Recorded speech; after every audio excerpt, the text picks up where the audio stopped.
انسان کے اپنے اعمال کا حال ہے کہ خود پتہ نہیں چلتا. شیخ بتاتا ہے کہ تمہارے اس عمل میں ریا ہے، تمہارا اس علم سے تکبر ہے، جو ہے ظاہر ہوتا ہے.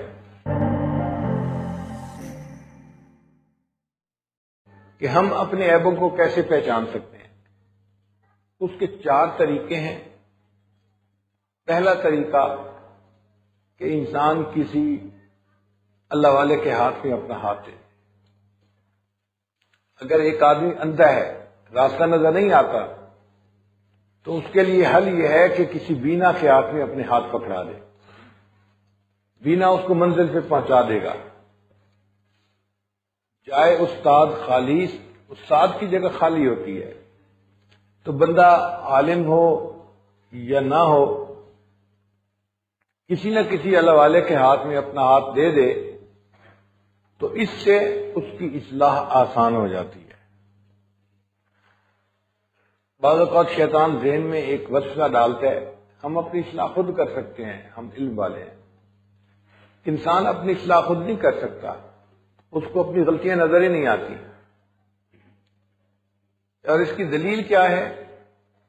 ایک طالب علم جب امتحان دینے کے لیے بیٹھتا ہے تو وہ اپنی نظر میں پیپر کو بالکل ٹھیک ٹھیک حل کرتا ہے. اگر اس کو پتا ہو کہ میں غلطی کر رہا ہوں تو وہ کیوں کرے گا غلطی؟ وہ تو فرسٹ آنے کی خواہش رکھتا ہے، وہ تو پاس ہونے کی تمنا کرتا ہے، تو کیوں غلطی لکھے گا؟ اپنی نظر میں پورے پیپر میں بالکل ٹھیک ٹھیک جواب لکھتا ہے. اور جب وہی پیپر استاد کے ہاتھ میں جاتا ہے تو استاد اس کو کاٹ کے اس کے نمبر کم کر دیتا ہے اور شاگرد فیل ہو جاتا ہے. اور پھر وہ ایکسپٹ کرتا ہے کہ ہاں استاد نے مجھے فیل کیا، واقعی اس نے ٹھیک کیا. خود لکھتے ہوئے نہیں پتا چلا، جب استاد نے چیک کیا تو اس نے بتایا کہ یہ جواب ٹھیک ہے اور یہ جواب غلط ہے. اسی طرح انسان کے اپنے اعمال کا حال ہے کہ خود پتہ نہیں چلتا.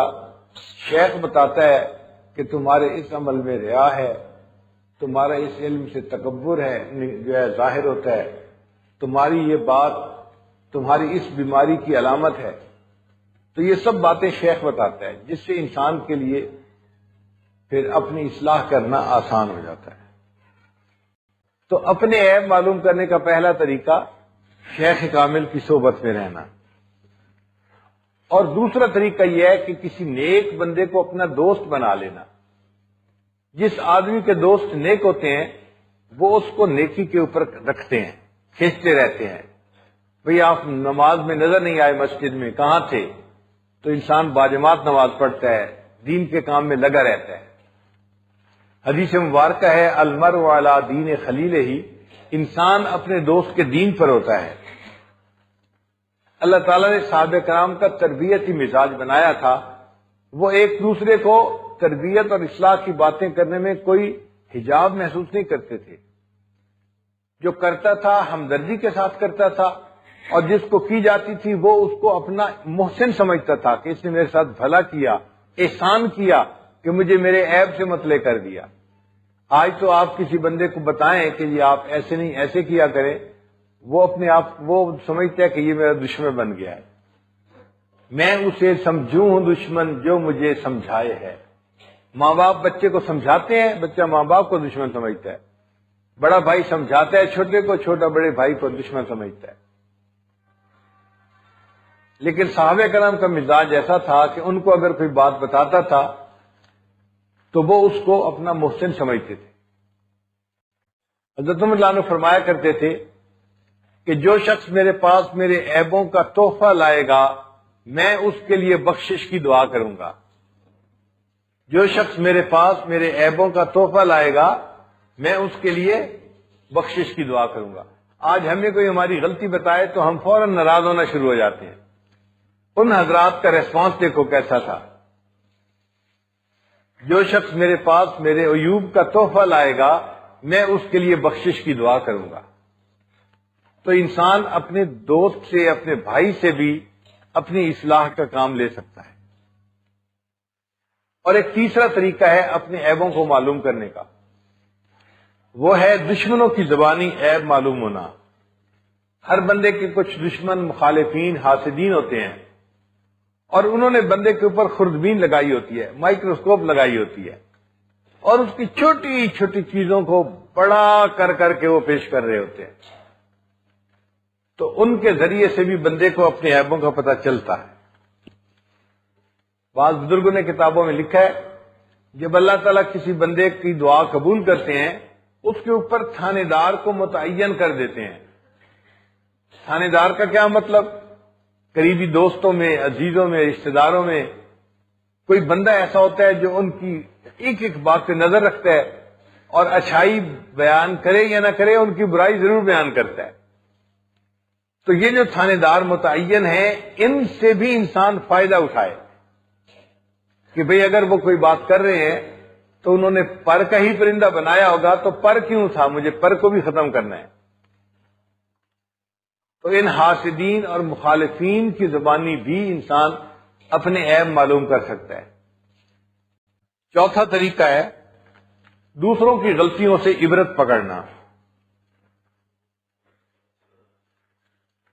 جو عقل مند لوگ ہوتا ہے، سعید بندہ ہوتا ہے، وہ دوسرے کی غلطی سے سبق سیکھ لیتا ہے کہ بھئی فلاں نے ایسا کیا اور اس کو ذلت ملی، میں نے ایسا نہیں کرنا. اور جب بیوقوف ہوتا ہے وہ اپنی غلطی سے بھی نہیں سیکھتا. شریعت نے جو حکم دیا کہ اگر حد قائم کی جائے کسی بندے پر قتل کی، زنا کی، تو مجمع کو اکٹھا ہونا چاہیے. تو مجمع کو شریعت نے اکٹھا ہونے کی کیوں حکم دیا؟ اسی لیے کہ دیکھنے والے عبرت پکڑیں، اس بندے نے یہ گناہ کیا تھا، اس کو یہ ذلت ملی، تو بھئی میں نے یہ گناہ نہیں کرنا. تو عبرت پکڑنے کے لیے شریعت نے ایسا کہا.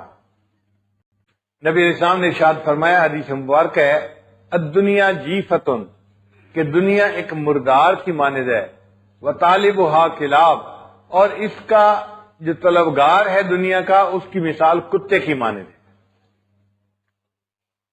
انسان حدیث پاک پڑھتے حیران ہو جاتا ہے کہ ایک دنیا دار بندے کو کتے کے ساتھ مثال کیوں دی. دیکھیے مردار کو کوا بھی نوچتا ہے، کتا بھی کھاتا ہے، مگر دونوں میں فرق ہوتا ہے. کوا جو ہے نا وہ دوسروں سے عبرت پکڑتا ہے. اگر کسی جگہ آپ ایک کوا مار دیں تو دوسرا کوا قریب ہی نہیں پھٹکے گا اس جگہ کے. مگر کتا عبرت نہیں پکڑتا. ایک کتا جہاں مرتا ہے کوئی چیز کھاتے ہوئے، دوسرا کتا پھر وہیں پہنچ جاتا ہے. اس لیے اللہ تعالیٰ نے دنیا دار بندے کو کتے کی مثال دی ہے. اگر آپ دیکھیں تو کتے میں اور دنیا دار بندے میں کتنی چیزیں مشابہت والی ہوتی ہیں. مثال کے طور پہ کتا چاہتا ہے کہ میں سارا مردار خود کھا لوں، اور دنیا دار بھی یہ چاہتا ہے کہ میں اپنے شریک کا سارا پیسہ خود اکیلا کھا جاؤں. اس کی بھی یہی کوشش ہوتی ہے.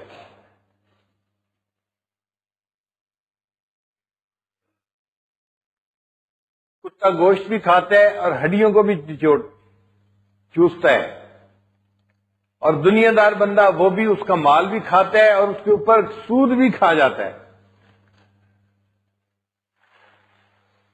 پھر کتے کے اندر ایک بات دیکھی ہے کہ یہ کسی مردار کو اگر دن میں کھاتا ہے تو رات کو وہاں سے جاتا نہیں، پہرا دیتا ہے کہ کوئی اور آ کے نہ کھائے، دوسرے کو نہیں کھانے دیتا.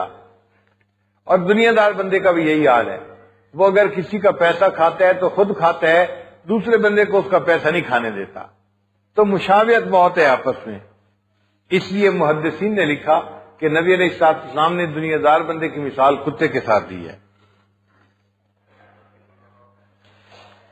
پھر جس طرح کتا مردار تو کھاتا ہے، اس کا پیٹ نہیں بھرتا، دنیا دار بندہ دوسرے کا مال کھاتا ہے، اس کا پیٹ نہیں بھرتا، اور اس کے دل میں لگی رہتی ہے.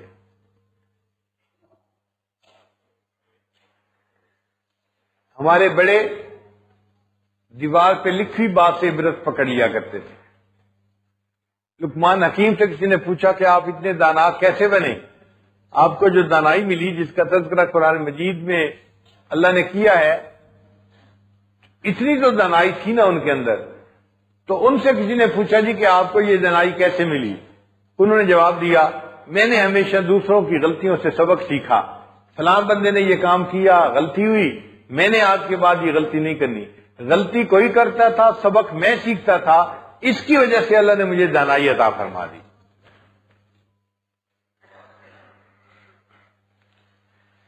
اور ایک پانچواں طریقہ ہے اپنے عیب معلوم کرنے کا، وہ ہے اپنا محاسبہ کرنا۔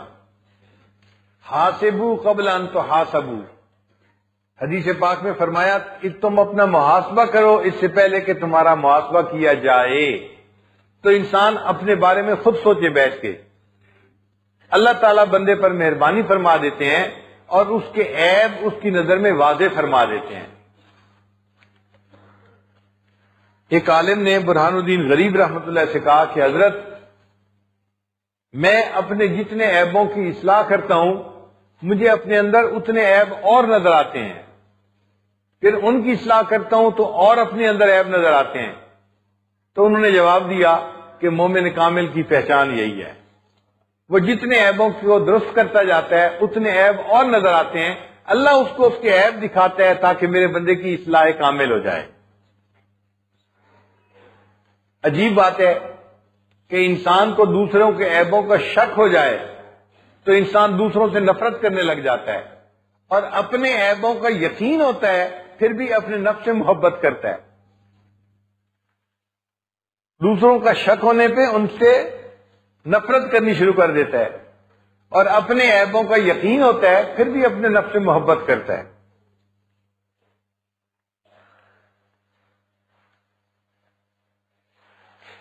امام ربانی حضرت مجدد ثانی رحمۃ اللہ نے فرمایا ہے کہ بندے کو چاہیے کہ اپنے کو دوسروں سے کمتر سمجھے، اپنے کو دوسروں سے کمتر سمجھے۔ فرمایا عمر میں چھوٹا ہو یا بڑا ہو، نیک ہو یا بد ہو، اگر کوئی چھوٹا ہے اس سے کمتر کیسے سمجھے؟ اس کی مثال یہ ہے کہ ذہن میں یہ سوچے اس کی تو عمر ہی چھوٹی ہے، اس نے تو ابھی اتنے گناہ کیے ہی نہیں جتنے گناہ میں کر چکا ہوں، تو مجھ سے تو یہ بندہ زیادہ بہتر ہے، کم عمر ہونے کی وجہ سے اس کو گناہ کا موقع ہی نہیں ملا۔ اور اگر عمر بڑی ہے تو یہ سوچے کہ اس بندے کو تو اللہ نے نیکیاں کرنے کا بہت لمبا وقت دیا، یہ تو جی 80 سال کا ہو گیا، میری تو پھر عمر ہی 20 سال ہے، تو مجھ سے تو یہ بہت اعلیٰ ہے، میں تو اس کے درجے کو پہنچ ہی نہیں سکتا۔ تو عمر میں بڑے کو بھی اپنے سے اچھا سمجھے اور عمر میں چھوٹے کو بھی اپنے سے اچھا سمجھے۔ پھر فرماتے ہیں کہ نیکوکار کو بھی اپنے سے اچھا سمجھے اور بدکار کو بھی اچھا سمجھے۔ بھئی نیکوکار کو اچھا سمجھنا تو سمجھ میں آتا ہے، بدکار کو کیسے سمجھے اچھا؟ وہ اس لیے کہ اگر وہ بندہ اخلاص کے ساتھ توبہ کر لے گا تو حدیث پاک میں ہے اللہ تعالیٰ اس کے گناہوں کو اس کی نیکیوں میں تبدیل فرما دیں گے، تو جو سب سے بدکار ہوگا وہ سب سے زیادہ نیکوکار بن جائے گا۔ اللہ کرے کہ ہماری بھی یہ کیفیت ہو جائے، ہم سب کو اچھا سمجھے اور اپنی غلطیوں کی اصلاح کی کوشش میں لگ جائیں۔ وآخر دعوانا ان الحمد للہ رب العالمین۔ اللہ اللہ اللہ اللہ اللہ اللہ